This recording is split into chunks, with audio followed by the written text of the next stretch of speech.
Hey guys, Gray here. Today we're checking out your comments again. Let's see how many of these bad boys I can get through today. From Manjag513 says you might not be a good metal singer, which is not bad, or you're humble, which is the best. Maybe both. Who knows? But your analysis are pretty damn good, I can give you that. That yodeling finesse that you can hear in Deanna's singing is, as a lot of other ornaments in her technique, they're from traditional Slavic singing. I suggest you explore it. Might even help you craft your own singing style and expression. Best regards, my man. Cheers. Yeah, you get it. Like, it's always cool being exposed to new musical things and techniques and stuff like that. Even if it doesn't necessarily fit with what I personally as a singer might be looking to develop, it's still cool to get, like, familiar with that stuff. It can only help you grow. It's really cool stuff. Cheers for commenting, mate. Enjoyed reading that one. Dr. Thornton. No special effects applied to the voice. No double tracking of the voice. Thanks for your detailed reaction. Thank you for your kind comment, but there's definitely double tracking at points on that. I don't know why they've done it. It's weird, confuses me, and like I'm not normally that confused musically, but that one was weird. This is from Joe Hickey3158. I think the polyphonic label for Deanna, it occurred much like the dramatic contralto designation, because we lay people are not operatic nerds or music experts, so it only takes a couple of reactors to say, and it's canon, and it's all we have to describe her unique tone. And yeah, crazy amount of resonance for sure. Like anything that's new or different, people apply labels that may serve a short-term purpose but damage or hinder long-term as they display inaccuracy. As long as Deanna gets to move forward in a positive way, I'm not worried about how anyone describes her voice. Yeah, I'm inclined to agree with pretty much everything you've said. Just once a couple of people say something, it sticks, especially on the internet. I'm not hearing any polyphonic singing. Like, definitely unusual frequencies are getting emphasized in her voice, but with that kind of tone and approach she's going for, it's not surprising. It's a great voice though. Like, the rest of it's just splitting hairs for the sake of entertainment in the form of reaction videos. Never-ending stream of remakes and reboots is one of the primary reasons entertainment as a whole is stagnating and the industry hasn't changed at all since the original Dead Space came out.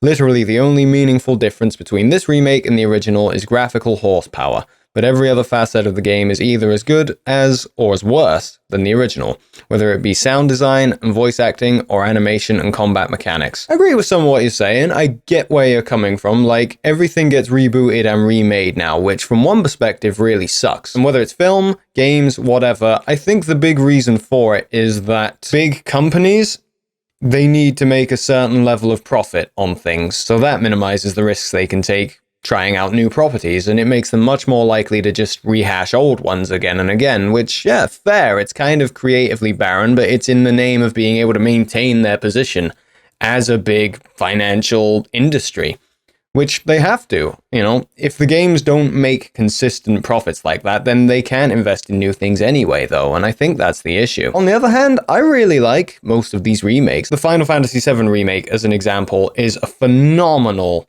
creative take on that original game. Like, I don't think that shows, how do I put it? I don't think that that indicates that the company that made that game is just stagnant or creatively barren because they did that remake. There's clearly a ton of time, attention, and love and creativity gone into that to take those old concepts from that game and update it in the way that they have. So I don't agree with the idea that just because a company does a remake or reboot, I'm not saying you said this, but I don't agree that that means they're automatically just out of ideas and are just fucked creatively and that it's hindering the industry. However, on the other hand, you can make a good point with this Dead Space remake because it is more or less note for note the original game but with better graphics. And they've changed some things, like the zero gravity is much more traversable, shall I say. I like the actual zero gravity element of it as opposed to just jumping around. I get your point. I really do.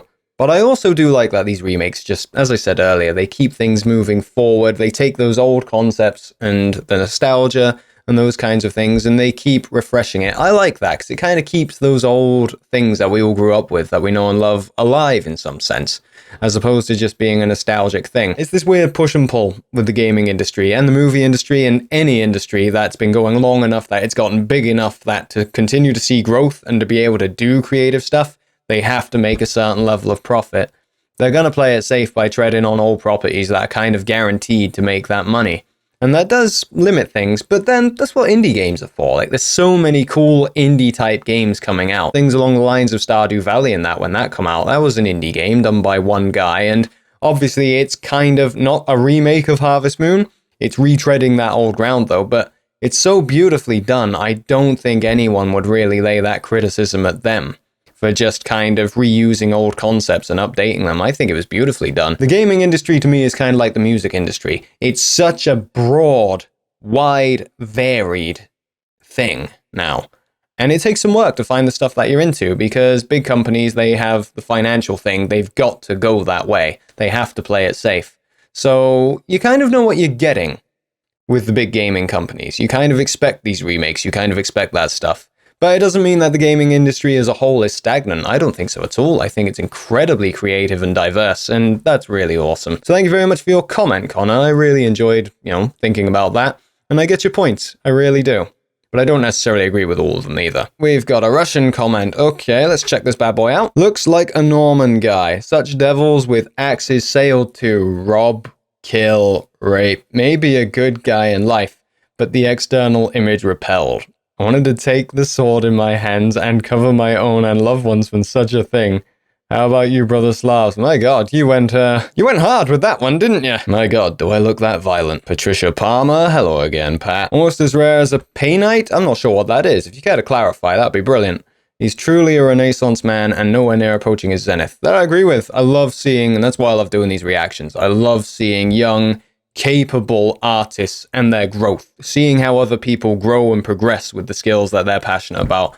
It's one of the most interesting things in life to me, and I love seeing that in the form of these videos. Hi Gray, nothing scruffy about you. Hope all is well. Patty. I'm pretty good, Pat. I'm not too bad at all. Settling into the year, things are going good. How about yourself? I won't put a like. I'll give a dislike. Oh! You killed me, man. You slayed me. Fair enough. That's what the dislike bar is for. Well, they took that away, didn't they? Biggest fucking mistake YouTube ever made, I reckon. Same guy, I think this comment come before. How about a like? I will look and listen. What will this fruit say? Is that an insult? Is fruit an insult in Russian? Because fruit's fucking awesome. I had a really small mandible since childhood, but my parents have a more normal mandible. I will do mewing and K2 D3. Okay, cool. Be realistic with mewing, okay? It's a slow process and it takes a massive amount of work.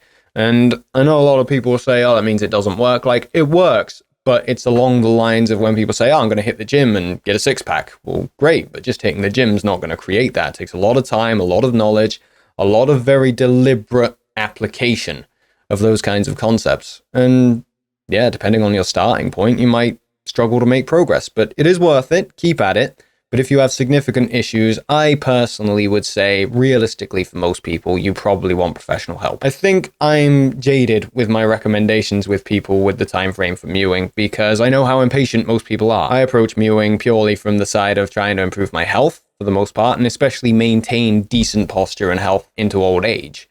So I'm thinking decades.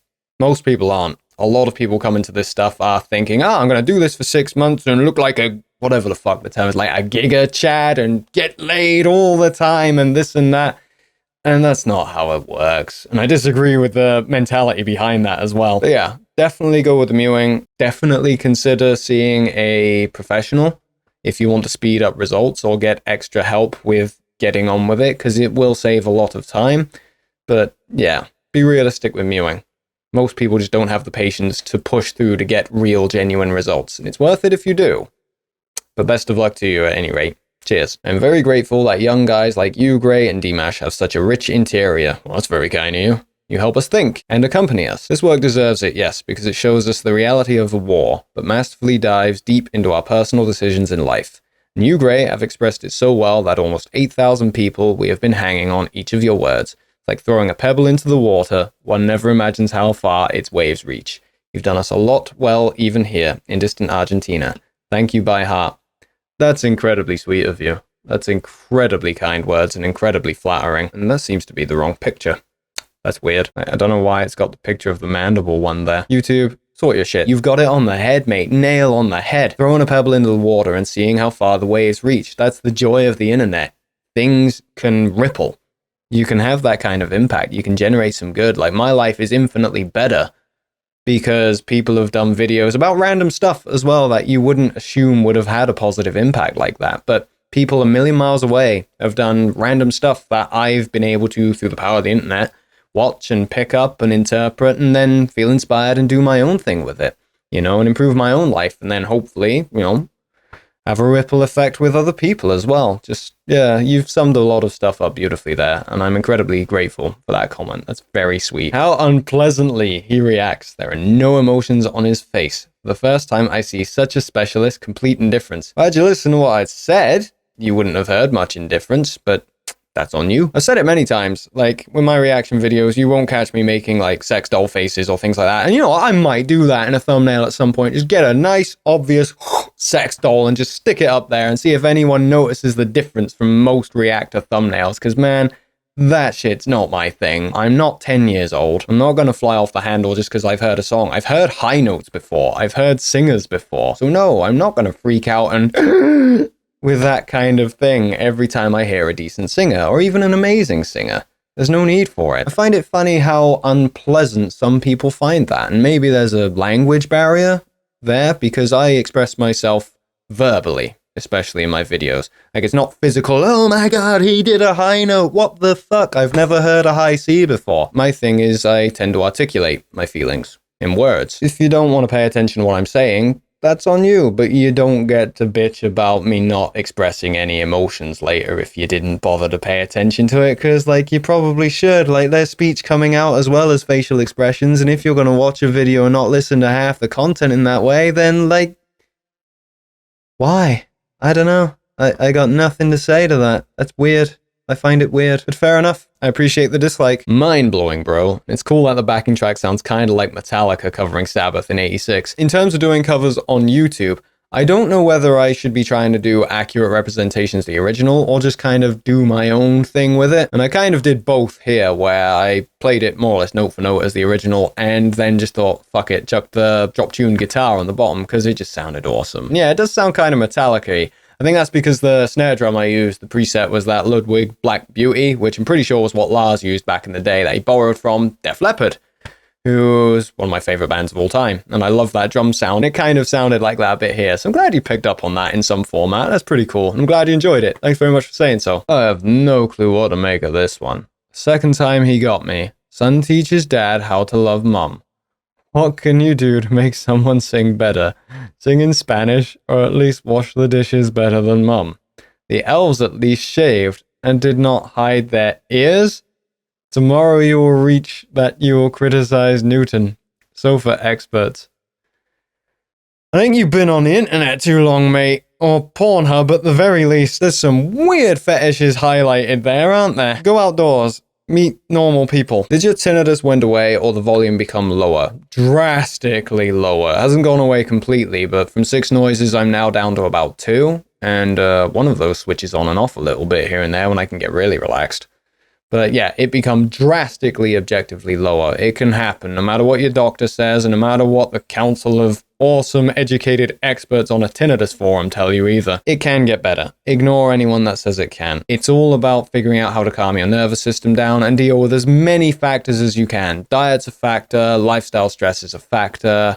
There's so many things, all right? There's tons of things, but emotional stress and bad emotional habits where you're stressed out day to day just out of habit without really thinking about it is what I personally tend to focus on when I'm talking with people, because it gets overlooked by so many other people because it's a rather more internal factor. It's a lot harder to look at than, say, diet, where there are some foods that are objectively more inflammatory and less good for you, and some that are less, and more good for you. Focus on some of that internal stuff while trying to deal with the external factors that I'm sure you've read about everywhere. If not, let me know. Leave a question. I'll get back to you for sure. I hope yours improves soon, mate. Take care. Well done, young man. Very well done. Totally off topic. I have a question to ask you if you happen to see this comment. As an American, I find that there are many different British accents or dialects that are so hard for me to understand that I need to use closed captioning to completely understand the speaker. Be fair, we're like that in Britain. Like, you travel a couple of hours across the damn continent and, yeah, it's a completely different language almost. Yeah, I feel you there. Then there are a few British dialects that are more understandable to me than many American speakers. Crystal clear. You have one of the latter, and it's so pleasant to my ear. Oh, thank you. I'm taking this opportunity to ask you so that I learn something too. What is the British dialect that you speak? Tricky. Because I'm born and raised in the Wiltshire area in Britain. I don't fucking sound like anyone else I've met. I've no clue what exactly my accent is derived from. Again, born and raised in Wiltshire, so that's obviously a baseline. My dialect, my language, my accent, if you will, seems to be some weird combo of just having read too many fucking medical studies back when I had my tinnitus spike. So that kind of lingo and whatever is in there. Some weird hybrid of 90s fucking slang from all the cartoons I watched growing up, and just random other elements splashed in. Like, my accent confuses people that I know locally. No one believes I was born and raised in the area I was born in. So yeah, sorry about that. It's not often I don't have an answer for a question, because I'd love to say it's a Wiltshire accent, but it doesn't sound Wiltshire-ish at all. Like, hints of it, I guess. But yeah, I get it quite regularly whenever I actually leave the house on a regular basis. Just, oh, where are you from? I say, well, like 3 feet that way, and no one believes it. Wiltshire kind of area, I guess. Hope that answered your question. Cheers. My gosh, what a great in-depth analysis to the other facets of this video. You're spot on about it being human connection versus lack of that ability to connect. I relate to pretty much everything you said. Thank you so much for taking the time to do this. So nice to hear a real discussion about it. I also love that you did a 2-part reaction. I wish more reactors would. This video takes multiple views to take in. It definitely did for me. That goes for any video that I react to in future. Like, if you guys want me to talk about specific parts of it, feel free to mention. Like, I love that. I love hearing from people about the kinds of things you might want to discuss. Because again, my focus with reaction videos is mostly on vocals and singing, because that's kind of the main constructive value I can add by pinching other people's stuff and using it to make a video.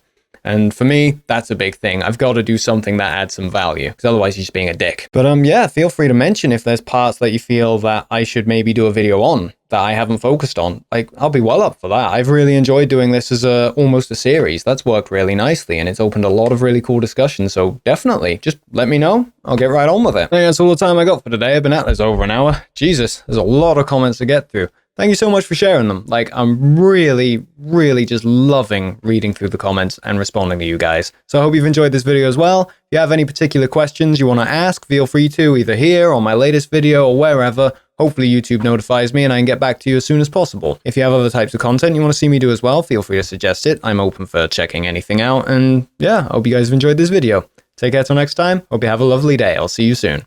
Bye.